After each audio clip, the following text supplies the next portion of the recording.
성경 말씀 누가복음 17장 11절부터 19절까지 말씀을 우리 오랜만에 교독 한번 해봅시다.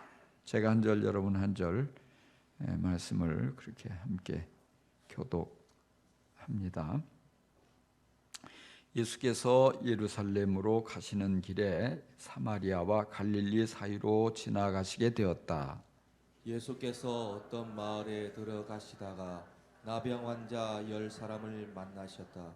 그들은 멀찍이 멈추어 서서 소리를 높여 말하였다. 예수 선생님, 우리를 불쌍히 여겨 주십시오.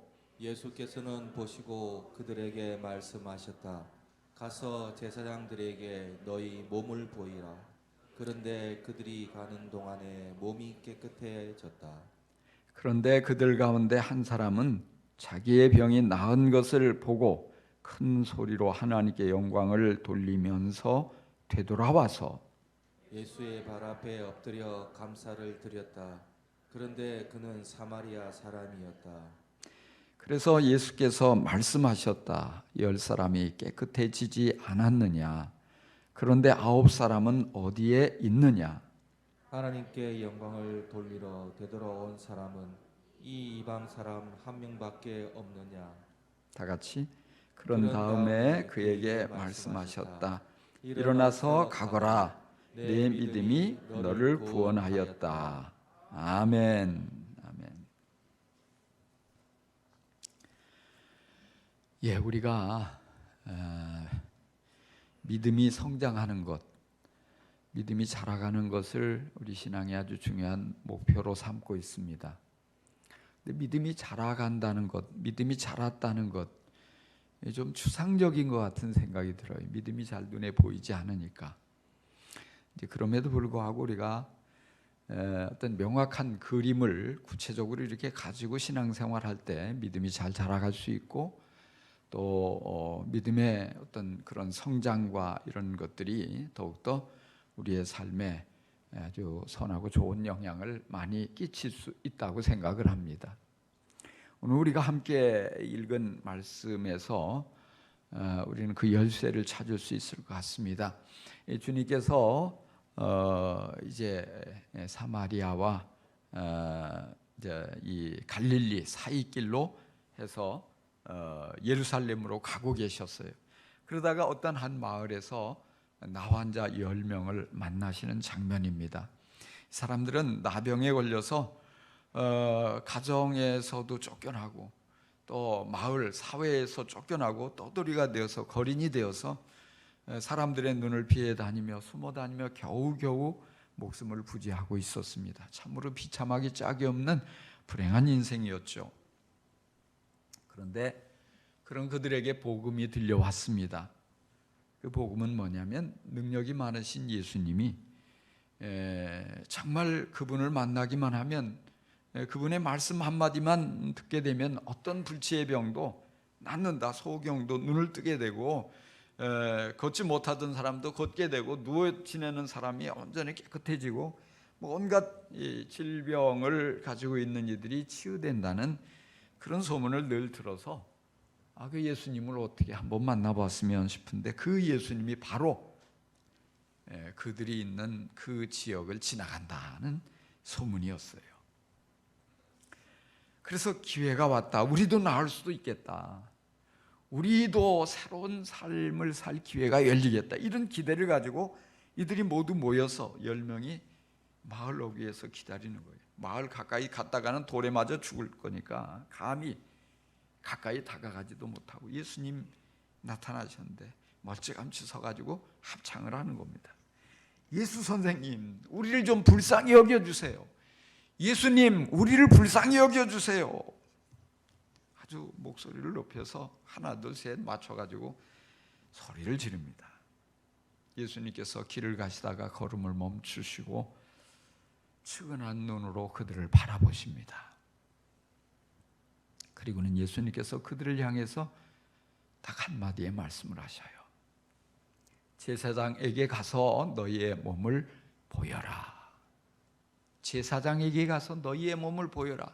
그리고 딱 이 말씀하시고 가버리시는 거예요. 이게 무슨 말씀이냐면 율법을 보면은 이제 나병이 의심되면 제사장에게 가서 보여야 돼요. 제사장이 넌 나병이야 그러면 이제는 격리가 돼야 돼요. 그리고 다 나았다고 생각이 될 때 다시 제사장에게 가서 보이면 제사장이 꼼꼼히 살펴보고 나병이 깨끗이 사라졌어. 넌 이제는 정상인이야. 그러면 돌아갈 수 있는 것입니다. 그러니까 의사가 판정을 해주는 게 아니고 제사장이 이 병이 걸렸는지 나았는지를 다 판정해 주는 거예요. 그러니까 예수님께서 이 말씀은 너 나았으니까 제사장에게 가서 보이고 돌아가라 이 말이에요. 만약에 몸이 나았어도 다 나았어도 제사장의 완치 판정을 받지 않으면 돌에 맞아 죽을 수 있습니다.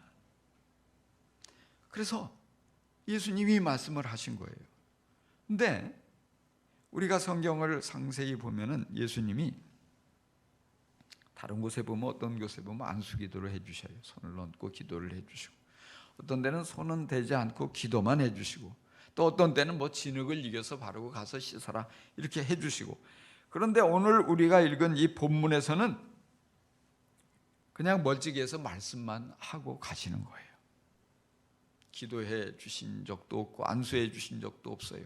만져주시지도 않았어요. 아무것도 해주지 않고 그냥 단지 제사장에게 가서 보여라. 너희 몸을 보여라. 참 무정하게 느껴지죠. 아니 예수님 좀 이 불쌍한 사람들 그래도 좀 하소연도 좀 들어주고 만져주기도 하고 기도도 좀 간절히 해주시고 그러시면 더 좋을 텐데 왜 이렇게 쌀쌀맞게 이렇게 말씀만 하고 가실까 이런 생각이 들어요. 근데 사실은 예수님은 이들에게 믿음을 보일 기회를 주신 거예요. 주님 말씀하셨으니까 예수님 말씀이니까 지금 현재 몸은 그대로 고름이 흐르고 상처가 여전히 존재하고 있고 살이 썩어가고 있고 그런 상태이지만 주님이 말씀하셨으니까 믿고 가야 돼요. 믿음이 필요해요. 믿음이 없으면 뭐 예수님도 별 수 없네 포기할 수밖에 없는 거예요.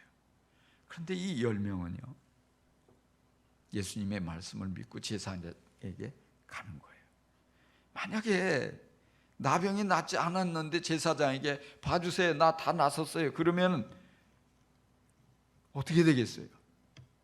경을 칠 일이잖아요. 큰 낭패를 당할 수 있어요. 그러나 그걸 두려워하지 않고 의심하지 않고 예수님 말씀하셨으니까 믿고 가는 거예요. 이들은 참 훌륭한 믿음을 가진 사람이에요. 아마 우리 중에 이런 믿음을 우리 모두가 다 이만큼 믿음이 있을까 이런 생각이 들어요. 아무리 예수님 말씀하셨지만 내가 느껴지기에 내가 현실적으로 여전히 몸이 아프고 여전히 환경이 바뀌어지지 않았는데 기도가 무슨 소용이야 이렇게 생각할 수 있잖아요. 예수님 말씀이 무슨 소용이야 이럴 수 있잖아요. 그러나 이 10명은 하나같이 믿음이 있었어요. 믿고 갔어요. 그런데 정말로 예수님 말씀하신 대로 나병이 깨끗이 나아버린 거예요. 가는 중에 여기에 오늘 이 말씀에 보니까 그들이 가는 동안에 몸이 깨끗해졌다 그랬어요. 아마도 가다가 한 사람이 소리쳤겠죠. 이상해. 내 몸이 지금 낫고 있어. 새살이 돋아나고 있어. 지금 상처가 다 아물어버렸어. 지금 더 이상 피고름이 흐르질 않아. 그래 나도 지금 깨끗해졌는데 몸이 이상해졌어. 몸이 깨끗해졌어. 어린아이 살과 같아. 이게 어떻게 된 일이야? 정말로 예수님의 능력이 대단하시구나. 모두가 좋아서 껑충껑충 뛰는 거예요. 신이 나서 어쩔 줄 몰라요. 그 흥분된 그 기분은 이 말로 표현할 수 없어요. 그런데 그들의 믿음은 거기까지였다는 사실이에요. 여기까지.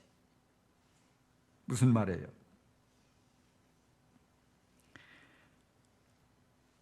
그렇게 나았고 나서 그들이 무엇을 했다는 얘기가 없어요. 돌아가 버리고 말았어요. 성경에 그들의 이야기가 또 등장하질 않아요. 모두 정말 보고 싶은 사람을 찾아서 집으로 돌아갔거나 또 뭐 그동안 못했던 일 하고 싶은 일 하기 위해서 뿔뿔이 제 갈 길로 다 흩어져 버리고 말았습니다. 그런데 단 한 사람이 믿음이 계속되었습니다. 그래서 이 사람은 주님께로 되돌아옵니다. 큰 소리로 영광을 돌리며 돌아옵니다. 그리고 예수님 발 앞에 납작 엎드려 가지고 절을 하면서 예수님 감사합니다. 나를 치료해 주셔서 감사합니다. 어쩔 줄 몰라 하는 거예요. 이 사람을 바라보시면서 예수님이 탄식하시죠. 모두가 10명 다 깨끗함을 받지 않았느냐? 그런데 나머지 9은 어디 갔느냐? 이상하지 않느냐? 이렇게 큰 은혜를 입었는데 어떻게 그대로 돌아갈 수 있다는 말이냐? 탄식하시는 거예요. 9명이 정상일까요? 1명이 정상일까요? 예수님의 눈으로 볼 때 9명은 비정상이에요. 그리고 한 사람만 정상입니다. 그렇지만 세상적인 관점으로 보면 9명이 정상입니다. 한 사람이 비정상이죠. 왜요? 세상은 다수가, 세상의 정의는 다수의 편이거든요. 모두가 다 그러면 그게 옳은 걸로 인정받는 그런 세상이잖아요. 그런데 생각을 해보세요.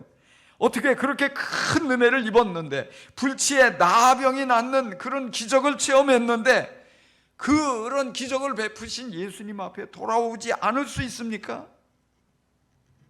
정말 저주받은 비참한 삶을 살면서 이제는 내 삶에 소망은 없다, 이 생에서 더 이상 기대할 게 아무것도 없다, 이렇게 절망적인 상황에서 예수님 만나가지고 새로운 인생을 선물 받았어요.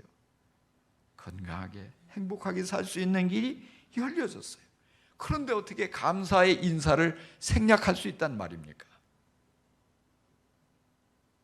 그런데요, 사실은 그게 사람들의 모습이에요.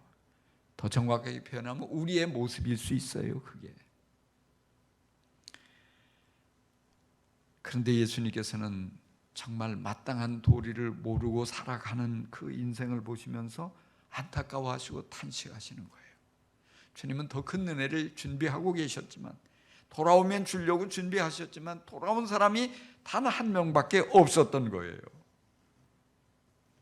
그래서 탄식하시는 것이죠.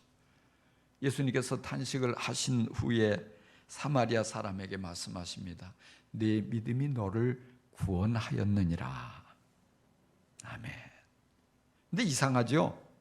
여러분, 이 말씀을 들을 때 이상한 거 못 느끼셨어요? 저 같으면은 너의 감사가 너를 구원하였느니라 이렇게 말했을 것 같아요. 그렇지 않아요? 믿음을 어떤 표현한 게 아니었잖아요. 감사, 성경에 보니까 감사했다고 그랬거든요. 발 앞에 엎드려서, 예수님 앞에 발 앞에 엎드려서 이 사마리아 사람이 감사했는데, 예수님 말씀은 네 믿음이 너를 구원하였다 이렇게 말씀하셔요. 왜 믿음이라고 했을까? 감사라고 하지 않고. 예수님께서는 이 사마리아 사람이 감사하는 그 태도를 통해서 그의 믿음을 발견하신 거예요. 감사와 믿음이 별개가 아니다 이 말입니다. 참된 감사라는 사람, 이 사마리아 사람을 향해서 예수님은 구원을 확증해 주셔요. 네가 구원받았다. 우린 여기서요, 모든 믿음이 다 같지 않구나 하는 것을 발견해요. 10명 모두에게 병이 나을 수 있는 믿음, 예수님의 말씀이 이루어진다는 그 믿음이 있었어요. 그 믿음을 가지고 이 나병이 낫는 엄청난 기적을 경험했어요. 그러나 9명에게는 구원받을 만한 믿음이 없었던 거죠. 왜요? 감사할 줄 몰랐기 때문에. 그래서 어떤 믿음은 기도 응답은 잘 받는 믿음이 있어요. 기적을 체험할 수 있는 믿음도 돼요. 그런데 구원을 받는 믿음은 아니었던 거죠. 여러분 보기에 기도 응답을 많이 받는, 기적을 체험하는 그 믿음이 좋습니까? 아니면 구원받는 믿음이 더 좋습니까? 어느 쪽이에요? 솔직히 말해서 기적을 체험하는 믿음이 더 좋아 보이지 않습니까? 왜요? 구원은 다 예수 믿으면 다 받으니까, 흔하니까. 근데 이런 나병이 낫는 어마어마한 기적, 암에서 낫는 엄청난 기적, 이건 뭐 모든 이에게 다 주어지는 게 아니잖아요. 그렇지 않아요, 솔직히? 대답을 안 하시니까 잘 모르겠습니다만은 제가 보기에는 그게 더 좋아 보인다고요, 솔직히. 근데 사실은 구원받는 믿음이 더 좋아요. 왜입니까? 여기 9사람은 나병에서는 나았어요. 그리고 새로운 삶이 시작이 됐어요. 행복을 누리게 되었어요. 그렇지만 뭐예요? 구원받지 못했으니까 어떻게 될까요? 뭐 뻔하죠. 지옥 가죠. 멸망하고 말아요. 그것으로 끝이에요. 그렇지만 구원받으면 어떻게 돼요? 우리 모든 죄가 용서받잖아요. 예?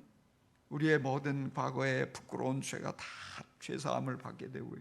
그리고 하나님의 자녀가 되는 특권을 얻게 되잖아요. 하나님과의 관계가 회복이 되죠. 그리고 하나님이 우리 아버지가 되고 아버지 집인 천국이 우리에게 유업으로 주어져서 우리가 영원히 살 수 있는 그런 은혜가 임하잖아요. 뿐만이 아니라 구원받으니까 하나님과의 관계가 회복돼서 이 땅에서의 모든 삶이 천국으로 바뀌어지는 거죠. 하나님이 우리를 책임져 주시고 인도해 주시고.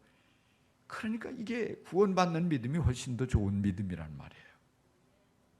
근데 구원받는 믿음은 예수님께서 바로 이 사마리아 사람이 감사하는 모습을 통해서 네 믿음이 정말 성숙했구나, 아름답구나, 네 믿음을 바라보니까 정말로 내가 너에게 무엇인들 아낄 수 없겠구나, 이렇게 생각을 하시고 구원을 약속하시잖아요. 우리는 이 말씀을 통해서 감사하지 않는 믿음은 미완성이구나, 이걸 깨달아요. 멋진 말 아닙니까? 한번 따라해 봅시다. 감사하지 않는 믿음은 미완성 믿음이다. 기억하셔요. 내가 아무리 믿음이 좋은 것 같아도 감사할 줄 모르면 내 믿음은 형편없이 부족한 거예요. 아직 어린 거예요. 아직 미완성이에요. 우리가 감사야말로 믿음의 결정체입니다. 우리가 그 믿음이 열매를 맺게 되고 그 믿음이 아름답게 정말 보석처럼 빛나게 되고요. 그 믿음을 통해서 주님 앞에 인정받고 칭찬듣게 된다고요. 따라서 우리는 언제나 우리의 믿음을 주님 앞에 인정받고자 적극적인 감사를 실천하는 그리스도인이 되어야 할 줄 믿습니다. 우리가 아쉬울 때 큰 소리로 기도해야 합니다. 그런데 응답되었다고 그걸로 땡 하고 끝나지 말고 응답되면 더 큰 소리로 하나님께 영광을 돌리고 감사를 표현하는 것을 빠뜨리면 안 되는 줄 믿으시기 바랍니다. 항상 기도 응답 받고 그걸로 끝나버리면 안 되고 그걸 감사로 승화시켜서 감사를 통해서 완전히 내 것으로 만들어가고 주님께 더 인정받는 기회를 삼고 주님께 더 큰 약속을 받는 그런 복된 성도가 될 수 있기를 간절히 축원합니다. 그래서 참 우리 믿음의 선배들이 늘 하던 말이 있었어요. 그게 뭐냐면 그 교회가 어느 정도 성숙한 교회인지 그 교회의 수준을 알려면 교인들이 얼마나 감사헌금에 적극적인가를 보면 안다는 거예요. 삶 속에서 받은 은혜를 은혜로 여기며 감사를 적극적으로 표현하는 신앙이 진짜 신앙이라는 것이죠. 참 그 말이 공감이 돼요. 감사가 풍성한 믿음은 늘 천국을 누리며 살아갑니다. 하지만 감사에 인색한 믿음은 사단의 공격을 받을 때 면역력이 없어요. 쉽게 사단에게 속아서 염려하고 불안해하고 두려워하고 화내고 짜증내고 불행한 삶을 살아가는 거예요. 근데 똑같은 환경에 있어도요, 작은 일에 범사에 감사하고 그 은혜를 기뻐하고 감사하며 영광 돌리면요, 어떻게 보면 코로나 백신 이제 맞기 시작하잖아요. 그 감사가 백신 같아요. 그렇게 감사가 우리 안에 넘치면 누가 무슨 얘기를 해도 쉽게 시험에 빠지지 않는 거예요. 쉽게 사단에 속아가지고 낙심하고 정말 받은 은혜 빼앗기고 그냥 쩔쩔매고 괴로워하고 그렇게 하지 않게 돼요. 왜요? 믿음이 그걸 통해서 믿음이 우리 안에 온 몸에 확산되어지니까 사단이 맥을 못 주고 쫓겨가는 거예요. 자, 그런데 오늘 이 말씀을 보면서 그런 생각이 들어요. 우리는 감사하면 제일 먼저 생각하는 게 감사 헌금 많이 생각하잖아요. 근데 오늘 말씀해 보니까 이 나 환자가 사마리아 사람이 고침받았다고 뭐 선물을 한 보따리 싸가지고 왔다는 얘기가 없어요. 뭐 봉투를 들고 왔다는 얘기도 없어요. 단지 뭐예요? 큰 소리로 하나님께 영광 돌리며 그 말을 통해서 감사하고 있는 것을 보게 돼요. 참 어떻게 보면 조금 마음에 안 들어요. 이렇게 큰 은혜를 입었는데 좀 크게 감사를 좀 물질로 표현하면 더 좋지 않았을까? 가만히 묵상을 해보니까요, 물질로 드리는 감사도 아름답지만 주님이 기뻐하시는 감사는 그보다 더 수준이 높은 감사였다, 이렇게 깨달아지는 거예요. 그게 뭐라고요? 말로 하는 감사예요. 무슨 감사? 말로 하는 감사. 물질로 하는 감사가 훨씬 더 어렵지 말로 하는 감사가 뭐가 어려워요? 이렇게 생각이 들지 않습니까? 그렇잖아요. 근데 우리가 아주 중요한 것을 놓치고 있다는 것을 깨닫게 돼요. 왜요? 우리가 많은 경우에 물질로 감사를 표현하는 게 아름다운 신앙이에요. 그러나 나는 할 도리 다 했다, 충분히 감사했으니까, 이렇게 생각하고서 지나가다 보면 진짜 주님이 기대하는 더 중요한 감사가 있는데 이걸 놓칠 수 있다는 사실이죠. 왜 예수님이 사마리아 사람이 돌아와서 감사하는 것을 보시며 칭찬하시고 약속을 주셨을까? 주님께 그것이 무슨 유익이 있었을까? 그냥 말로만 하는 감사였는데 무슨 유익이 있고 무슨 의미가 있었을까? 이런 생각을 해봅니다. 왜 그러셨을 것 같아요? 저는 이 말씀을 생각하면서 깊이 묵상하면서 제 자신의 이런 것과 한번 비교를 해봤어요. 지난 한 해 동안 코로나가 심해서 우리 교회도 이 예배를 모두 비대면으로 하고 새벽 기도에도 한때 중단을 했던 적이 있어요. 그러니까 교인들 교회에 이제 오지 말라고 하고 또 새벽에도 나오지 말라고 하고 혼자 그래도 날에도 기도회의지 가서 새벽에 음악을 틀고 엎드려서 기도하고, 그리고 이제 생각을 하니까 교인들의 영적인 상태가 너무 걱정이 되는 거예요. 이러다가 정말 믿음 다 잃어버리고 이제 신앙이 전부 다 변질돼 버리고 그 불신에 사로잡히면 어쩌나. 특히 이제 믿음이 연약한 사람들도 많이 걱정이 되고, 그래서 내가 뭘 할 수 있는 게 없더라고요. 내가 그래도 뭐 할 수 있을 게 없을까 이 생각을 하다가 내가 아침에 큐티를 하고 그걸 깊이 묵상하는 것들을 이 묵상 나눔이라는 제목으로 매일 성경 그 똑같은 본문이지만 그걸 내 것으로 만들어서 내가 묵상한 것을 목자방에 매일 올리면서 목자들에게 목장 카톡방에 나누어 가지고 또 당신들이 큐티한 것과 같이 더해서 나눠줬고 그대로 나눠줘오니까 나누라고 이제 그거를 시작을 했어요.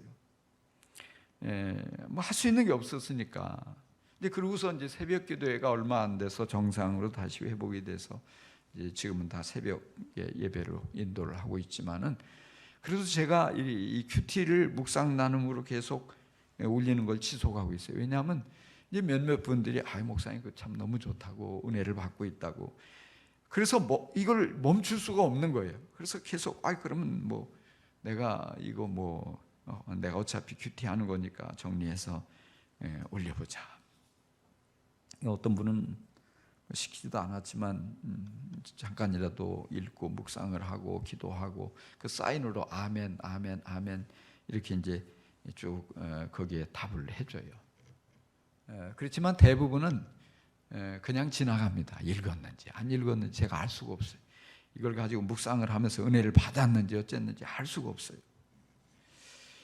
이제 그래도 뭐 하겠거니 이렇게 이제 속으로 생각하고 지속하고 있는데, 며칠 전에 이제 우리 해외 선교회 이사회가 부산에서 1박 2일로 이렇게 있어서 이제 참석하느라고 이제 갔습니다. 이제 거기서 자고 호텔에서 이제 일어나서 컴퓨터가 없으니까 제가 이 손으로 이걸 잘 그렇게 빠르게 못하니까 자신이 없더라고요. 그래서 그날은 건너뛰었어요. 근데 이제 어느 목녀님이 저한테 전화를 해가지고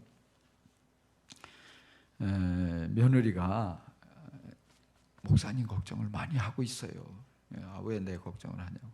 매일 올라오는 이 큐티 묵상이 안 올라와서 날마다 아침에 출근하기 전에 이거 읽고 묵상하고 기도하고 이렇게 가는데 이게 없어가지고 목사님이 아프니까 이게 안 올렸지.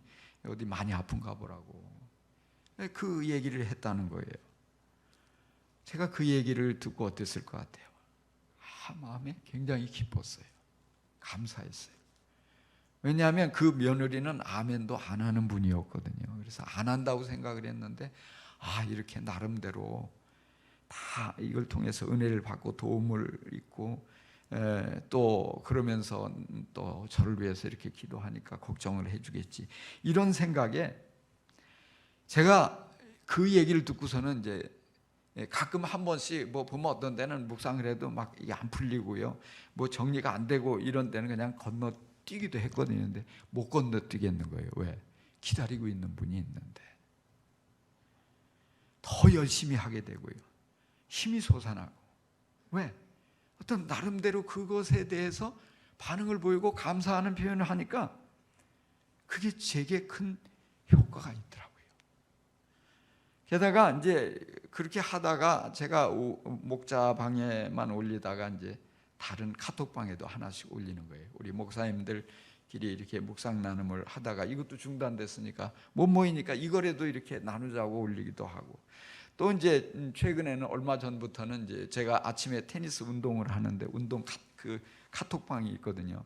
너무 은혜 받아서 어쩌다 한 번씩 올렸는데 그 예수 안 믿는 분이 그 같이 운동하다가 그걸 읽었어요. 읽고 저한테 목사님이 직접 다 이걸 쳐가지고 올리시냐고. 그렇게 하죠. 당연히 그렇게 하고 있죠. 대단하다고. 제가 그 얘기를 쭉 들으면서 이분이 이걸 읽고 있구나. 이걸 내가 잘 열심히 은혜롭게 올리다 보면 어느 날인가는 예수 믿는 그런 그 어떤 믿을지도 모르겠다. 이런 기대감에 그 다음서부터는 올리는데 내 마음의 한편에는 다들 목사님들인데 저거 잘난 체 한다고 뭘 저걸 혼자서 유별나게 올리고 있어?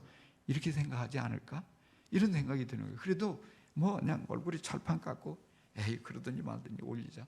근데 이제 반응을 보여주는 분들이 하나씩 둘씩 생기는 거예요. 최근에는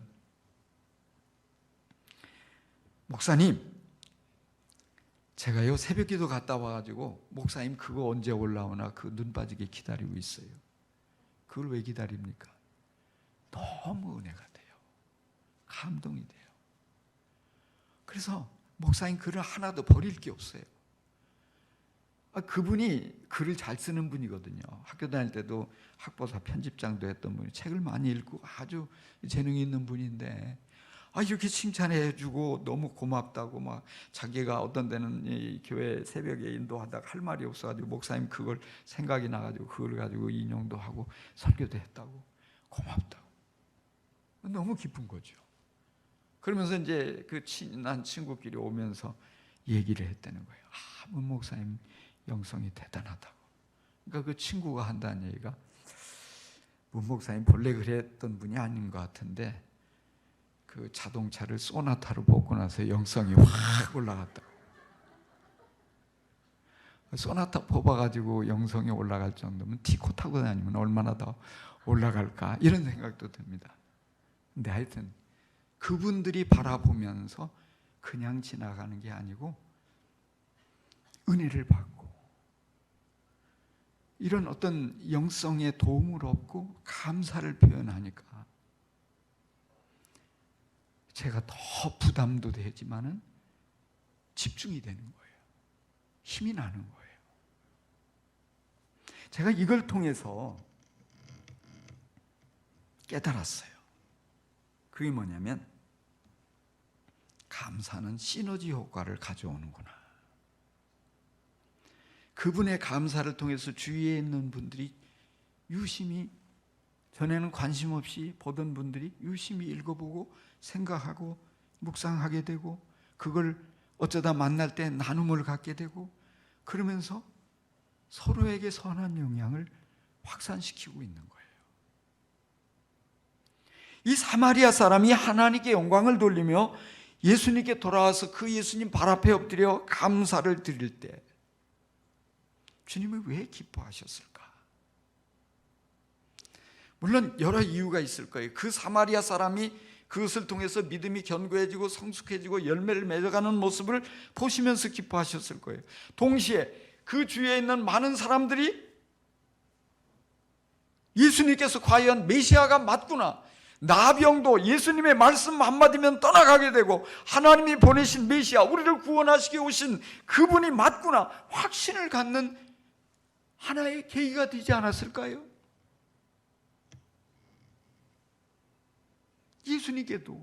예수님께서도 아마 어떤 보람과 기쁨을, 사역의 보람과 기쁨을 느끼셨을지도 모르겠어요.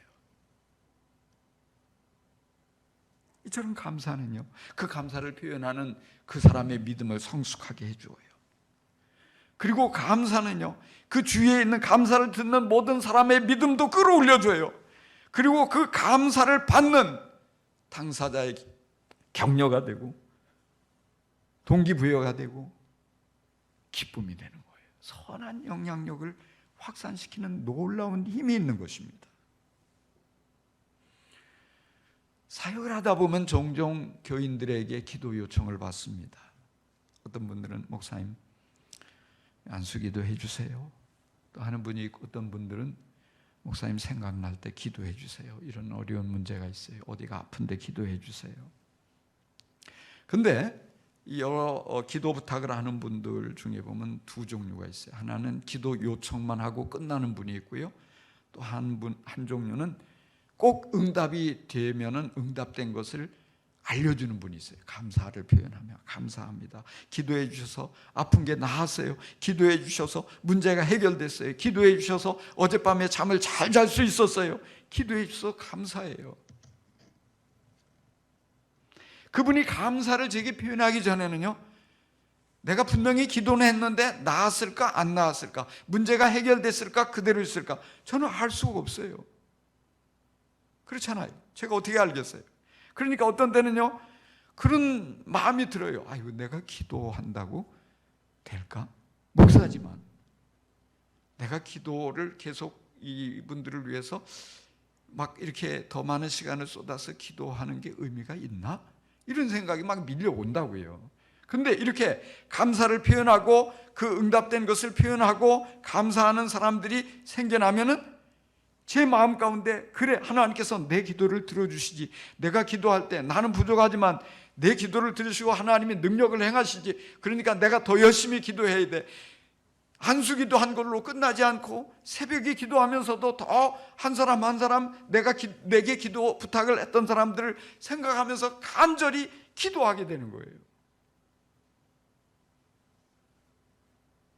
감사가 이렇게 중요한 겁니다. 감사하게 될 때, 우리가 목장에 지금은 모이기 어렵지만 이렇게 목장에 모여서 말이죠, 서로가 기도하는 게 굉장히 중요하잖아요. 기도 제목을 내놓고. 그런데 그 다음 주일에 모여서, 지난 주일에 여러분들이 저를 위해서 이렇게 기도해 주셨는데요, 또 목사님이 저를 위해서 이렇게 기도 부탁을 해서 이렇게 목사님께 기도 부탁을 해서 목사님 저를 위해서 기도해 주셨는데, 이렇게 기도 응답을 해요. 이렇게 어려운 문제가 다 해결됐어요. 하나님이 나를 치유해 주셨어요. 이렇게 정말 힘들고 어려운 위기에서 내가 벗어났어요. 하나님이 정말 살아계신 것 같아요. 그런 간증을 하고 감사를 표현하면 어떻게 되겠어요? 만약에 그 자리에 믿음이 없이 그냥 어쩌다 이끌려서 나온 VIP가 있다고 생각을 해봅시다. 또는 교회는 다니지만 믿음이 하나도 없어서 나 교회 그만 다닐까 갈등하는 사람이 그 자리에 있었다고 생각을 해봅시다. 그 이야기를 들을 때 무슨 생각이 날까요? 기도하면 되는구나, 하나님이 살아계시구나, 내 문제도 기도해달라고 부탁하면 하나님이 그것도 들어주실 수도 있겠구나, 나도 이 문제를 가지고 열심히 한번 기도 한번 해봐야 되겠다, 이런 생각이 들지 않겠어요? 그러면서 뭐예요? 하나님을 경험하게 되는 거예요. 그러면서 결국 구원이 확산되는 거예요. 그러면서 정말로 하나님의 나라가 확산되어지는 거예요. 은혜가 흘러가는 거예요. 이 얼마나 놀라운 일이에요. 근데 만약에 우리가 응답을 받았어도 감사할 줄 모르고 그걸로 하나님께 영광 돌릴 줄 않는다면 어떻게 되겠어요? 하나님이 역사해 주셨지만 우리가 다 잊어버리고 그냥 지나가면 결국 은혜는 거기서 끝나는 거예요. 구원의 역사는 계속해서 이루어지지 못하는 거예요. 주님께서는 얼마나 아파하시겠어요? 안타까워하시겠어요? 큰 능력으로 역사해 주시는 우리 주님이 바라보시는 것은 그것이 계속해서 시너지 효과를 이루어가면서 많은 사람들에게 은혜가 흘러가는 그것이라고요. 그렇기 때문에 우리는 뭐냐? 진심을 담아서 큰 소리로 하나님이 행하신 역사를 감사해야 돼요. 증거해야 돼요. 자랑해야 돼요. 아마 우리 중에는 나병에서 고침을 받은 그런 체험을 한 사람은 아무도 없을 것입니다. 그럼에도 불구하고 오늘 우리들도 크고 놀라운 은혜를 많이 경험하면서 나아오고 있습니다. 지난 1년 동안 코로나로 인해서 우리가 얼마나 두렵고 불안하고 혼란스러웠는지 모릅니다. 많이 힘들었어요. 불편하고요. 그렇지만 사실 돌아보니까 그 어려운 가운데서 여기까지 잘 왔잖아요. 아무도 코로나 걸리지 않고요. 건강하게 평안하게 비록 힘은 들었지만 그래도 여기까지 와 있다는 게 이게 얼마나 놀라운 은혜예요. 감사한 일이냐고요. 과연 이것으로 인해서 우리가 얼마나 주님 앞에 감사하고 있는지 자신을 돌아볼 필요가 있습니다. 뿐만이 아니라 우리의 삶 속에서 우리의 필요를 채워주시고 우리의 기도에 응답해 주시고 순간순간 위기마다 우리와 함께 해주시며 건전해 주셨던 참 좋으신 주님, 우리 너무 빨리 잊고 살지 않았나요? 당연하게 생각하고 지나가지 않았나요? 참으로 그 모든 것을 인하여서 주님이 행하신 일을 입을 크게 벌려가지고 자랑스럽게 당당하게 감사하고 영광을 돌리고 주님이 이렇게 감사하고 좋은 분이시라고 우리가 온 힘을 다해서 표현하면서 살아가고 있는지 한번 돌아볼 필요가 있습니다. 우리의 믿음의 결정체는 감사입니다. 우리가 믿음의 성숙한 것을 드러내는 것은 감사를 풍성하게 하는 것입니다. 감사에 인색하지 않은 사람, 감사를 지나치지 않는 사람, 감사를 더 적극적으로 표현함으로 주님을 기쁘시게 하는 그 사람이 오늘도 주님 앞에 네 믿음이 너를 구원하였다라는 칭찬과 함께 놀라운 약속을 받게 될 줄로 믿습니다. 기도하겠습니다.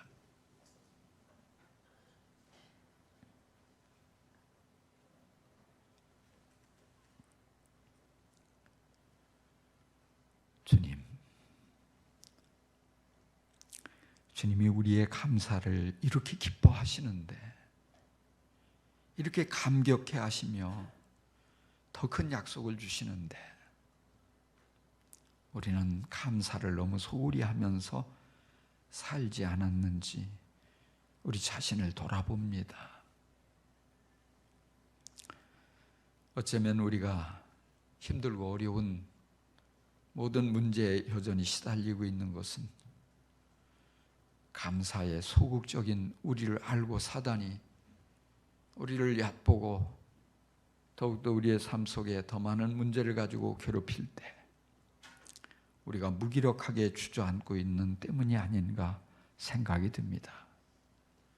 저희들 이 사마리아 사람처럼 아무도 감사하지 않을 때라도 혼자서 주님 앞에 온 마음을 담아서 기쁨으로 적극적으로 감사할 수 있는 믿음의 사람이 되게 하여 주옵소서.